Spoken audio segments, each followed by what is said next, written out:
ಎಲ್ಲರಿಗೂ ನಮಸ್ಕಾರ. Welcome back to my channel. ಎಲ್ಲರೂ ಹೇಗಿದ್ದೀರಾ? ಎಲ್ಲರೂ ಚೆನ್ನಾಗಿದ್ದೀರಾ ಅಂತ ಅನ್ಕೋತಾ ಇದ್ದೀನಿ. ನಾನಿವತ್ತು ಗುಲಾಬ್ ಜಾಮೂನ್ ಮಾಡ್ತಾಯಿದ್ದೀನಿ.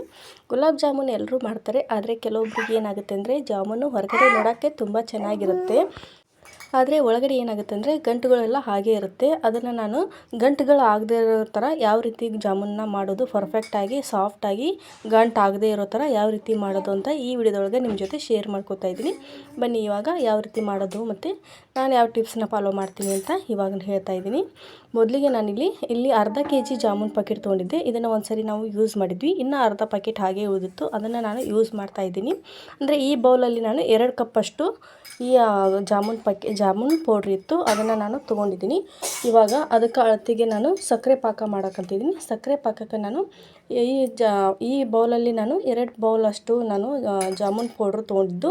ಅದಕ್ಕೋಸ್ಕರ ನಾನು ಸಕ್ಕರೆ ಪಾಕ ಮಾಡೋಕ್ಕೆ ನಾನು 4 ಬೌಲಷ್ಟು ನಾನು ಸಕ್ಕರೆನ ತೊಗೊಂಡಿದ್ದೀನಿ.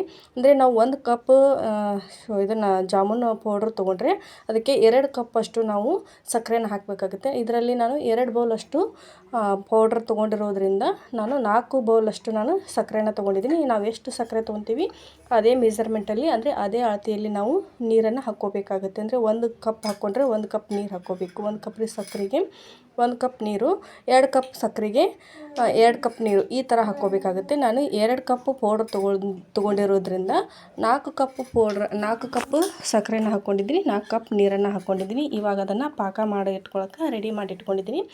ಪಾಕ ಏನು ಮಾಡೋ ಅವಶ್ಯಕತೆ ಇಲ್ಲ, ನೀರು ಸ್ವಲ್ಪ ಜಾಸ್ತಿ ಕುದಿಸ್ಕೊಂಡ್ರೆ ಸಾಕು, ಸಕ್ಕರೆ ನೀರನ್ನು ಕುದಿಸ್ಕೊಂಡ್ರೆ. ಇವಾಗ ಅದನ್ನು ಹಿಟ್ಟು ಯಾವ ರೀತಿ ಕಲಿಸ್ಬೇಕಂದ್ರೆ, ನಾವು ಯಾವತ್ತೂ ಅಂಗೈಯನ್ನು ಹಚ್ಚಬಾರ್ದು. ಮತ್ತು ಕೆಲವೊಬ್ಬರು ಹಾಲೆಲ್ಲ ಹಾಕಿ ಹಿಟ್ಟನ್ನು ನಾದ್ತಾರೆ. ನಾನು ಹಾಲೆಲ್ಲ ಏನೂ ಹಾಕೋದಿಲ್ಲ, ಬರೀ ನೀರಷ್ಟೇ ಹಾಕಿ ಇದನ್ನು ನಾದ್ಕೊತೀನಿ. ಇದರಿಂದ ಯಾವ ಗಂಟು ಆಗೋದಿಲ್ಲ ಮತ್ತು ಫುಲ್ ಸಾಫ್ಟಾಗಿ ಕೂಡ ಬರ್ತವೆ. ನಾನು ಬರೀ ನೀರಷ್ಟೇ ಹಾಕ್ತಾಯಿದ್ದೀನಿ ನೋಡಿ, ತುಂಬಾ ಚೆನ್ನಾಗಿ ಬರುತ್ತೆ. ನಾವು ಪರ್ಫೆಕ್ಟಾಗಿ ಇದೇ ಥರನ ಮಾಡೋದು. ನಾನು ಯಾವಾಗ ಮಾಡಿದ್ರು ಒಂದು ಸರಿನೂ ನನಗೂ ಗಂಟಾಗಿಲ್ಲ ನೋಡಿ. ಯಾವ ಥರ ಇದನ್ನು ನಾದ್ಕೋಬೇಕು ಅಂದರೆ, ಯಾವತ್ತೂ ಅಂಗೈ ಹಚ್ಚಲಾರ್ದೆ ಬರೀ ನಮ್ಮ ಕೈ ಬೆರಳುಗಳ ಸಹಾಯದಿಂದ ಮಾತ್ರ ಇದನ್ನು ನಾವು ನಾದಿಟ್ಕೋಬೇಕಾಗುತ್ತೆ. ಆನಂತರ ನಾವೀಗ ನೋಡಿ ಈ ಥರ ನಾದಿಟ್ಕೊಂಡ ನಂತರ ಇದನ್ನು ಸ್ವಲ್ಪ ಹೊತ್ತು ಮುಚ್ಚಿಡ್ತಾಯಿದ್ದೀನಿ. ಇವಾಗೆಲ್ಲ ನಾದ್ಕೊಂಡ್ಮೇಲೆ ಈ ಥರ ಕಲಿಸ್ಕೋಬೇಕಾಗುತ್ತೆ. ಆನಂತರ ಇದನ್ನು ಸ್ವಲ್ಪ 5 ನಿಮಿಷ ಇದನ್ನು ಮುಚ್ಚಿ ಇಡ್ತಾಯಿದ್ದೀನಿ. ಆನಂತರ ಇವಾಗ ನಮ್ಮ ಪಾಕ ಏನಾಗೈತೆ ಅಂತ ನೋಡೋಂಬರಿ. ನೋಡಿ ಇವಾಗ ನಮ್ಮ ಪಾಕ ಇಲ್ಲಿ ಕುದಿಯಾಕತ್ತೈತೆ ನೋಡಿ. ಇಷ್ಟು ಕುದ್ರೆ ಸಾಕು, ನಮ್ಮ ಪಾಕ ರೆಡಿಯಾಗಿರುತ್ತೆ. ಇವಾಗ ನಾನು ಅದಕ್ಕೆ ಸ್ವಲ್ಪ ಏಲಕ್ಕಿನ ಹಾಕ್ಕೊತಾ ಇದ್ದೀನಿ. ನೀವು ಬೇಕಾದರೆ ಕೇಸರಿ ದಾಳ ಇದ್ದರೆ ಕೇಸರಿ ದಾಳನೂ ಹಾಕ್ಕೋಬೋದು. ನಮ್ಮ ಮನೇಲಿ ಕೇಸರಿ ದಾಳ ಇರಲಿಲ್ಲ, ಹಾಗಾಗಿ ನಾನು ಹಾಕಿಲ್ಲ. ನೀವು ಬೇಕಾದರೆ ಕೇಸರಿ ದಾಳ ಇದ್ದರೆ ಕೇಸರಿ ದಾಳ ಹಾಕ್ಕೊಳ್ಳಿ, ಚೆನ್ನಾಗಿರುತ್ತೆ. ಇವಾಗ ನಾನು ಪಾಕ ರೆಡಿ ಆಯಿತು. ಇವಾಗ ಜಾಮೂನ್ನ ಕರಿಯೋದಕ್ಕೆ ನಾನು ಒಂದು ಪಾತ್ರೆನ ತೊಗೊಂಡಿದ್ದೀನಿ. ಆ ಪಾತ್ರೆಗೆ ಸ್ವಲ್ಪ ಎಣ್ಣೆನ ಹಾಕ್ಕೊತಾ ಇದ್ದೀನಿ. ಕರಿಲಿಕ್ಕೆ ಬೇಕಾಗುವಷ್ಟು ಎಣ್ಣೆನ ನಾವು ತೊಗೋಬೇಕಾಗುತ್ತೆ. ಇವಾಗ ಅದು ಪೂರ್ತಿಯಾಗಿ ಕಾಯಬೇಕು. ಅದು ಕಾಯಿಯಷ್ಟರೊಳಗೆ ನಾವು ಇಲ್ಲಿ ಜಾಮೂನನ್ನ ಉಂಡೆಗಳನ್ನಾಗಿ ಮಾಡ್ಕೋಬೇಕಾಗುತ್ತೆ. ಇವಾಗ ನೋಡಿ ಜಾಮೂನ್ ನಾದಿಟ್ಕೊಂಡಿದ್ನಲ್ಲ, ಇವಾಗ ಸ್ವಲ್ಪ ನಾನು ಕೈಗೆ ಎಣ್ಣೆನ ಹಚ್ಕೊಂಡಿದ್ದೀನಿ. ನೀವು ಬೇಕಾದರೆ ಎಣ್ಣೆ ಆದರೂ ಹಚ್ಕೊಳ್ಳಿ ಅಥವಾ ತುಪ್ಪ ಆದರೂ ಹಚ್ಕೋಬೋದು. ನಾನು ಎಣ್ಣೆನ ಹಚ್ಕೊಂಡು ಈ ಥರ ರೌಂಡಾಗಿ ಇದನ್ನು ಸಣ್ಣ ಸಣ್ಣ ಉಂಡೆಗಳನ್ನು ಮಾಡ್ಕೊತಾ ಇದ್ದೀನಿ. ನಾನು ಜಾಸ್ತಿ ದೊಡ್ಡ ಉಂಡೆಗಳನ್ನೇನು ಮಾಡೋದಿಲ್ಲ, ಮೀಡಿಯಮ್ ಸೈಜಲ್ಲಿ ಈ ಥರ ಉಂಡೆಗಳನ್ನು ಮಾಡಿಟ್ಕೊತಾ ಇದ್ದೀನಿ. ನೋಡಿ ಇದೇ ಥರನ ಎಲ್ಲ ಉಂಡೆನೂ ನಾನು ಮಾಡಿಟ್ಕೊತಿದ್ವಿ. ಅದು ಎಣ್ಣೆ ಕಾಯಿಯಷ್ಟರೊಳಗೆ ನಮ್ದು ಇಲ್ಲಿ ಉಂಡೆಗಳು ರೆಡಿಯಾಗಿರ್ತವೆ. ಇವಾಗ ನೋಡಿ ನಮ್ಮದು ಉಂಡೆಗಳು ರೆಡಿಯಾಗಿದ್ದಾವೆ. ಈ ಥರ ನಾನು ಈ ಸೈಜಲ್ಲಿ ನಾನು ಉಂಡೆಗಳನ್ನು ಮಾಡ್ಕೊತಾ ಇದ್ದೀನಿ. ಇವಾಗ ಎಣ್ಣೆ ಕಾದೈತಿ. ಎಣ್ಣೆ ಕಾದಿದ್ದಕ್ಕೆ ನಾನಿವಾಗ ಸ್ವಲ್ಪ ಮೊದಲಿಗೆ ನಾನು ಹಾಕಿ ನೋಡ್ತಾಯಿದ್ದೀನಿ. ಒಂದು ಎಣ್ಣೆ ಕಾದಿದೆ ಇಲ್ಲೋ ಅಂತ ಫಸ್ಟ್ ನಾವು ಚೆಕ್ ಮಾಡಬೇಕಾಗತ್ತೆ. ಪೂರ್ತಿ ಎಣ್ಣೆ ಕಾದ್ಮೇಲೆ ಹಾಕ್ಕೋಬೇಕು. ಸ್ವಲ್ಪ ಹಿಟ್ಟನ್ನು ಮೊದಲು ಹಾಕಿ ನೋಡಿ. ಎಣ್ಣೆ ಕಾದಿದ ನಂತರ ಈ ಥರ ನಾವು ಮಾಡಿರುವಂತಹ ಉಂಡೆಗಳನ್ನು ಎಣ್ಣೆಗೆ ಹಾಕಬೇಕಾಗುತ್ತೆ. ಹಾಕಬೇಕಾದ್ರೆ ನಮ್ಮ ಉರಿ ಯಾವತ್ತು ಲೋ ಫ್ಲೇಮ್ ಒಳಗೆ ಇರಬೇಕು. ಅಂದರೆ ಫುಲ್ ಹೈ ಫ್ಲೇಮ್ ಒಳಗೆ ಇಟ್ಟರೆ ಏನಾಗುತ್ತೆ, ಹೊರಗಡೆ ಎಲ್ಲ ಬೇಯುತ್ತೆ, ಒಳಗಡೆ ಗಂಟುಗಳು ಹಾಗೇ ಇರುತ್ತೆ. ಹಾಗಾಗಿ ನಾವೇನು ಮಾಡಬೇಕು ಅಂದರೆ, ಒಳಗಡೆ ನಾವು ಫುಲ್ಲು ಲೋ ಫ್ಲೇಮ್ ಒಳಗಡೆ ಇಟ್ಟು ಅದನ್ನು ಕರಿಬೇಕಾಗುತ್ತೆ. ದಯವಿಟ್ಟು ಕ್ಷಮೆ ಇರಲಿ, ನನ್ನ ಮಗ ಸ್ವಲ್ಪ ಸೌಂಡ್ ಮಾಡ್ತಾ ಇದ್ದಾನೆ. ಆನಂತರ ನಾವು ಈ ಥರ ಕರಿಬೇಕಾಗುತ್ತೆ. ಜಾಮೂನ್ ಅಂದರೆ ಯಾರಿಗೆ ಇಷ್ಟ ಇರಲ್ಲ ಹೇಳಿ, ಎಲ್ಲರಿಗೂ ಇಷ್ಟ. ದೊಡ್ಡವರಿಂದ ಹಿಡಿದು ಚಿಕ್ಕ ಮಕ್ಕಳವರೆಗೂ ತುಂಬಾ ಇಷ್ಟಪಟ್ಟು ತಿಂತಾರೆ. ಅದಕ್ಕೆ ಈ ಥರ ನಾವು ಮಾಡಿಕೊಟ್ರೆ ಯಾವುದೇ ಗಂಟುಗಳಾಗದೆ ಪರ್ಫೆಕ್ಟಾಗಿ ಈ ಥರ ಜಾಮೂನು ರೆಡಿಯಾಗಿ ಬರ್ತವೆ. ಈ ಥರ ಮಾಡಿದರೆ ತುಂಬಾ ಚೆನ್ನಾಗಿರುತ್ತೆ. ಇವಾಗ ಅವು ಫುಲ್ಲು ಫ್ರೈ ಆಗಿದಾವೆ. ಫ್ರೈ ಆದ ನಂತರ ಇವಾಗ ನಾನು ಅವನ್ನ ಸಪ್ರೇಟ್ ಕಡೆಗೆ ತಗೊತಾ ಇದ್ದೀನಿ. ನೋಡಿ ಯಾವ ಥರ ಫ್ರೈ ಆಗಿದ್ದಾವೆ ಅಂತ ನೋಡಿ. ಈ ಥರ ಫ್ರೈ ಆದರೆ ಸಾಕು. ಇವಾಗ ಇದನ್ನು ಸ್ವಲ್ಪ ನೋಡಿ ಎಷ್ಟು ಚೆನ್ನಾಗಿ ಬಂದಿದ್ದಾವೆ ನೋಡಿ.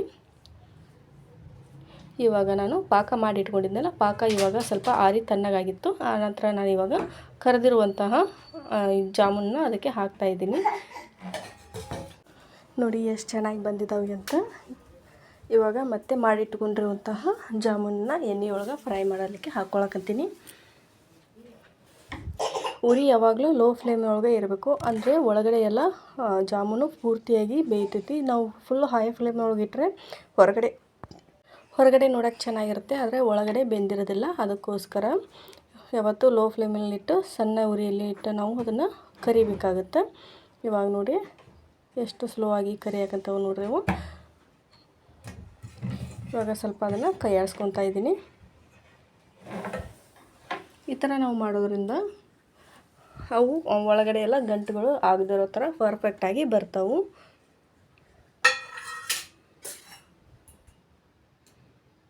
ಇವಾಗ ನೋಡಿ ಯಾವ ಥರ ಕಲರ್ ಚೇಂಜ್ ಆಗ್ತಾಯಿದೆ ನೋಡಿ.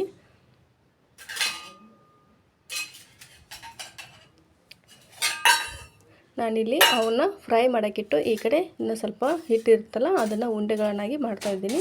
ಫಸ್ಟು ನಾವು ಎಣ್ಣೆ ಒಳಗೆ ಅವನ್ನ ಫ್ರೈ ಮಾಡೋಕ್ಕಿಟ್ಟು ಈ ಥರ ನಾವು ಈ ಥರ ಉಂಡೆಗಳನ್ನ ಮಾಡಿದರೆ ಅದು ಅಲ್ಲಿಗೆ ಫ್ರೈ ಆಗ್ತಾಯಿರುತ್ತೆ. ನಮಗೆ ಈ ಕಡೆ ಉಂಡೆಗಳು ಕೂಡ ಆಗ್ತಾ ಇರ್ತವೆ. ಕೇವಲ 5 ನಿಮಿಷದಲ್ಲಿ ಕೂಡ ಇದನ್ನು ರೆಡಿ ಮಾಡ್ಕೋಬೋದು ಈ ಥರ ಮಾಡೋದ್ರಿಂದ. ಇವಾಗ ಇದನ್ನು ನೋಡಿ, ಇವಾಗ ಈ ಥರ ಕಲರ್ ಚೇಂಜ್ ಆಗಿದೆ ನೋಡಿ. ಈ ಥರ ಕಲರ್ ಚೇಂಜ್ ಆಗಬೇಕು, ಅಂದರೆ ಪರ್ಫೆಕ್ಟಾಗಿ ಬಂದಿರ್ತಾವೆ. ಇವಾಗ ನಾನು ಅದೇ ಇದಕ್ಕೆ ಪಾಕಕ್ಕೆ ಇದನ್ನಷ್ಟು ಹಾಕ್ತಾಯಿದ್ದೀನಿ ನೋಡಿ. ಎಷ್ಟು ಚೆನ್ನಾಗಿ ಕಲರ್ ಚೇಂಜ್ ಆಗಿದೆ ಮತ್ತು ಎಷ್ಟು ಚೆನ್ನಾಗಿ ಕಾಣ್ತಾ ಇದ್ದಾವೆ ನೋಡಿ. ಜಾಮೂನು ಪರ್ಫೆಕ್ಟಾಗಿ ಬಂದಿದ್ದಾವೆ. ಸ್ವಲ್ಪ ಬಿಸಿ ಇರೋದ್ರಿಂದ ಅದಕ್ಕೆ ಸ್ವಲ್ಪ ಹೊತ್ತು ಟೈಮ್ ಬೇಕು, 2 ರಿಂದ 3 ತಾಸಾದರೂ ಅದು ಪಾಕ ಹೀರ್ಕೊಳ್ಳೋಕ್ಕೆ ಟೈಮ್ ಬೇಕಾಗುತ್ತೆ. ಇವಾಗ ನೋಡಿ ಅದು ನೋಡಲಿಕ್ಕೆ ಎಷ್ಟು ಚೆನ್ನಾಗಿ ಕಾಣ್ತಾ ಇದೆ. ಇವಾಗಲೇ ತಿನ್ನಬೇಕು ಅಂತ ಆಸೆ ಆಗುತ್ತೆ, ಆ ಥರ ಅನಿಸುತ್ತೆ ಅದು. ಇವಾಗ ಅದಕ್ಕೆ ಸ್ವಲ್ಪ ಹೊತ್ತು ಬಿಟ್ಟು ಆನಂತರ ನಾನು ಅದನ್ನು ಪ್ಲೇಟಿಗೆ ಸರ್ವ್ ಮಾಡ್ಕೊತಾಯಿದ್ದೀನಿ. ಇವಾಗ ಈ ಥರ ಮಾಡಿದರೆ ಯಾವುದೇ ಗಂಟಾಗೋದಿಲ್ಲ. ನೀವು ಒಂದು ಸಲ ಟ್ರೈ ಮಾಡಿ ನೋಡಿ. ಇವಾಗ ನೋಡಿ ಇದು ನಾನು 4 ತಾಸು ಅಥವಾ 5 ತಾಸು ಬಿಟ್ಟು ನಾನು ಇದನ್ನು ಒಂದು ವಾಟಕ್ಕೆ ಸರ್ವ್ ಮಾಡಿಕೊಂಡು ಸಾಯಂಕಾಲ ನನ್ನ ಮಗನಿಗೆ ಕೊಟ್ಟಿದ್ದಿದ್ದು. ನೋಡಿ ಯಾವ ಥರ ಪರ್ಫೆಕ್ಟಾಗಿ ಬಂದಿತ್ತು ಅಂದರೆ ತುಂಬಾ ಚೆನ್ನಾಗಿ ಬಂದಿತ್ತು ನೋಡಿ. ಈ ಥರ ನೀವು ಒಂದು ಸರಿ ಟ್ರೈ ಮಾಡಿ ನೋಡಿ, ತುಂಬಾ ಚೆನ್ನಾಗಿ ಬರುತ್ತೆ. ಯಾವುದೇ ಗಂಟಾಗದೆ ಈ ಥರ ಪರ್ಫೆಕ್ಟಾಗಿ ಬರುತ್ತೆ. ನೀವು ಟ್ರೈ ಮಾಡಿ.